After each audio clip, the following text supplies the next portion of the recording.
So we'll move on to the next video. This article is results of linked convertible total elbow arthroplasty for the management of distal humeral fractures in the elderly. This is Dr. Adrian Wong talking with Dr. Strelzow. Welcome to our Distal Humerus Fracture Journal Club. Today we'll be talking about the use of total elbow arthroplasty in the treatment of distal humerus fractures. My name is Dr. Adrian Wong, and I'm an upper extremity and trauma-trained surgeon here at the University of British Columbia. I am very excited to introduce our guest, Dr. Jason Strelzow. He is here to discuss his paper, Results of Linked Convertible Total Elbow Arthroplasty for the Management of Distal Humeral Fractures in the Elderly. Dr. Strelzow is an assistant professor at the University of Chicago, where he is a traumatologist and also specializing in upper extremity problems. When he did this study, he was at an institution that had a lot of extensive experience managing this in the entire gamut with respect to non-operative to operative. So it's going to be great to get his perspective on this topic. Dr. Strelzow, welcome, and thanks for being here with us. To start, why don't we just talk a little bit about the background of the paper, why you decided to go with its topic, and maybe a little bit about the current state of management of distal humerus fractures.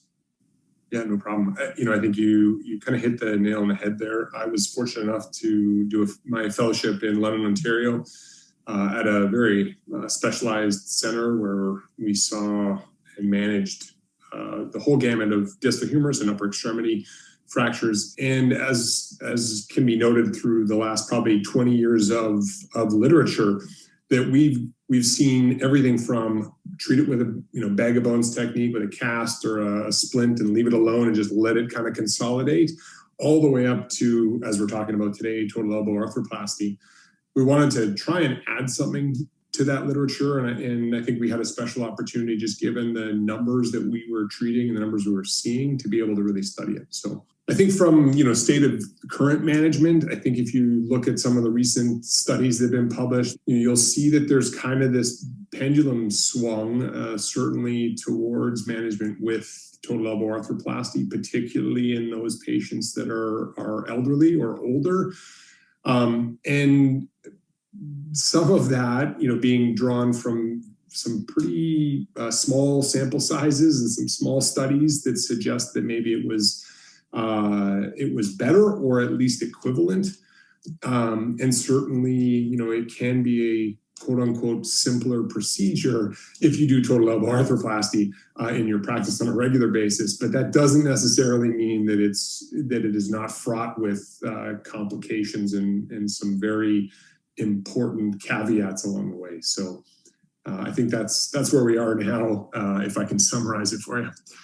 That's awesome. No, that's a great summary. So, with respect to your paper, you mentioned that you're looking more so at the elderly population with the management of distal humerus with total elbow arthroplasty. So can you tell us a little bit about the characteristics of your patient populations, your patient selection, and then review some of the results and outcomes? One thing that we really want to stress and highlight is that, this paper and the conclusions from the paper are in elderly patients. So on average, our patient population was 79 years old, plus or minus about 9 years. So for us, we wanted to have at least 2 years of follow-up. And so for us, it was really first-time injuries. These were unreconstructible fractures. Again, another important caveat.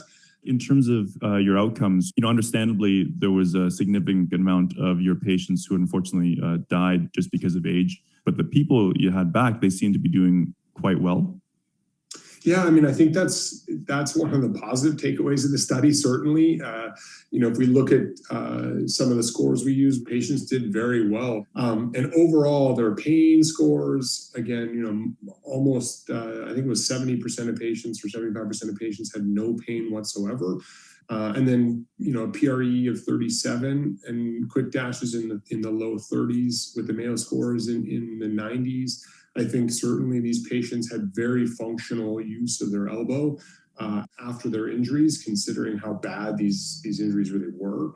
I think you pointed out a pretty important point, which is I think 50 plus % of the patients actually had died before the end of the study. So, being able to capture follow-up beyond that becomes difficult in this population. And I don't want to go so far as to say, distal humerus are definitely a fragility fracture that suggests that patients are in poor health, but certainly that is something that I think has been borne out in our paper and in a paper out of Toronto. They had similar findings looking at comparing a randomized trial of open reduction versus total elbow. I think they had over 50% mortality at 2 years as well. So, yeah, and it's super interesting you said that, because even in your study, you noted that these patients, had some complications well outside the index surgery. They came back with periprosthetic fractures due to subsequent falls, just indicative maybe of their frailty.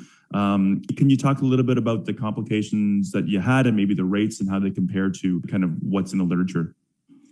Yeah, I think one of the takeaways that we really wanted to highlight is that this is not a complication-free operation. I think, as we talked about earlier, this pendulum is swung that, total elbow is the preferred solution for distal humerus fractures. And I think for selected patients, it may be, but you have to appreciate that in our study and in a number of other studies, the complication rates in the low to mid 20s is at 2 years, right? Remember, this is only 2 years of follow-up, is very high. And in many other operations, we would not accept a 22% complication rate. That was the message we were hoping to kind of put forward. I think everyone is looking for the panacea of how to treat distal humerus fractures. And I think what we're trying to say is, even in select patients with unreconstructible fracture patterns, this is not the magic potion that's suddenly going to allow these patients to be cured. But certainly, we published another paper on total elbow for rheumatoid arthritis, and we again had really high rates of ulnar nerve irritation, and in some cases, some ulnar nerve injuries that didn't recover. So again, not a perfect solution, but one that, as we talked about for results, may provide some good outcomes. In terms of those complications, as you mentioned, though, even though it's high, it seemed to be on par with essentially primary elbow arthroplasty. Would you agree with that? Yeah, I think that's the interesting thing. If you compare our complication rate compared to primary total elbow as well as ORAF for elbow fracture and distal humerus fracture, we're pretty much on par. So, that 20%, although it's absurdly high, you have to put it in context and realize that, if you're doing total elbow, these complications are going to happen.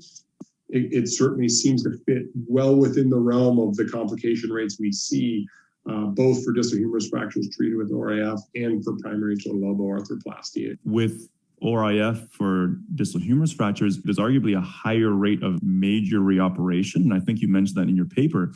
This could be one of those things where it's a one and done surgery for this elderly population. What is your take home? Is this something that should be done routinely, or is it something that should be done by a subspecialty surgeon?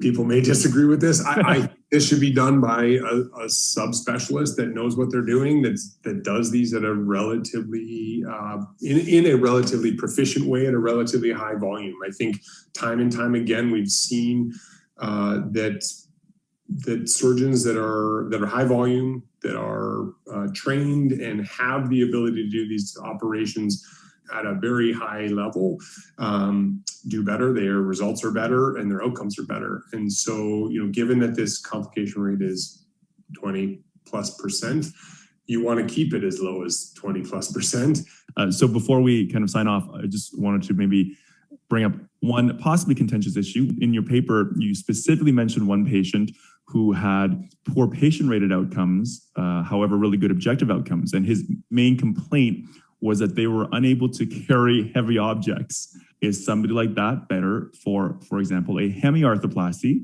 which is not necessarily approved in the States, but I know that you and I both have experience of doing it, being from a Canadian center? Yeah, I think that's a great question and a great topic. I obviously now practice in the States, having seen hemiarthroplasty and some of the results of hemiarthroplasty when I was in Canada and training in Canada. I think it's a fascinating question about what the role of that implant is. Certainly for this patient, whose main concern was, hey, I can't lift heavy objects, I can't get back to those strength things that he wanted to do. That probably tells you that maybe the total elbow was not the right answer for that particular patient. I think there's probably a role for it. When you see some of the results from some of the small studies showing the results of hemiarthroplasty, they can be fantastic. And having done them in my fellowship and seen the results of them, wow, the recovery is fast. The patients get back to activities. And I think one of the things that's kind of nice is the bailout of that operation is a total elbow arthroplasty, right? And so would this patient in particular have been a candidate? Would he have been happier? Probably, because objectively, he had scores that, you or I would probably be happy with on a day-to-day basis. Awesome. Well, thanks again for being here. Again, this is Dr. Jason Strelzow. He is an assistant professor at University of Chicago doing traumatology and upper limb problems. Thanks again for being here. Thanks for having me, Adrian. Look forward to the discussion.